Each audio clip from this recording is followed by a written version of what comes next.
passionné de science. Il participait même à des programmes pour la longévité. Moi, je me rappelle, dans une interview, il m'avait dit je rêve de vivre jusqu'à 120 ans. Et ils disparaissent à 72 ans dans ces conditions-là. Ça terrifie tout le monde. Je ne peux rien vous dire de ça, à part ma stupeur. Ils avaient fini par nous convaincre, d'une certaine manière, de leur immortalité, ces gens-là. Ils étaient si éloquents quand ils en parlaient. Il y avait quelque chose de l'ordre de l'invincibilité, en particulier, je dois dire, chez Igor, qui était d'une force physique étonnante et dont l'invincibilité, dont la force... Igor, il est à gauche sur la photo, parce qu'il se... Oui, il se ressemblait pas, mais il se ressemblait pas tant que ça. Non. Igor avait le visage plus plein et Grishka plus taillé au couteau, enfin, voilà. Mais il ne se ressemblait pas tant que ça, ils étaient complémentaires, ils n'avaient pas les mêmes goûts d'ailleurs, seulement ils ne formaient qu'un esprit.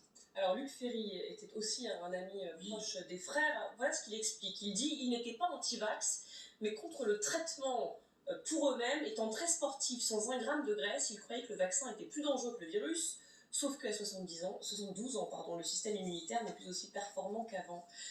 Une réaction peut-être du médecin aussi sur ce plateau. Est-ce que c'est le problème avec beaucoup de gens qui ne sont pas vaccinés, qui se croient finalement invincibles, qui se disent j'ai pas de problème particulier de santé, c'était visiblement leur cas, et qui donc se disent, sans pour autant être anti-vax, se disent je vais me faire vacciner.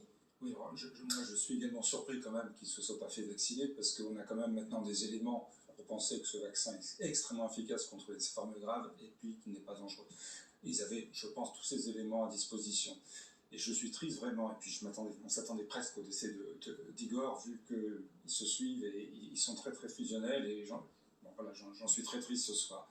Maintenant, pour répondre à votre question, oui, il y a pas mal de gens qui pensent qu'ils vont passer entre les gouttes, hein, pour reprendre l'expression de M. le ministre. Et il faut savoir que, personne ne passe entre les gouttes, hein, notamment avec un variant aussi dangereux que l'Omicron, et qu'on voit beaucoup de gens, on croit que c'est toujours des gens de 85 ans qui sont dans nos services. Ce n'est pas vrai. 2% des patients à la PHP en réanimation ont plus de 80 ans actuellement. Je le répète, 2%. Donc c'est quoi le profil d'ailleurs? Ce sont des gens non vaccinés, évidemment. Et la médiane d'âge est à 60-61 ans, c'est-à-dire que la moitié ont moins de 61 ans et la moitié ont plus de 61 ans.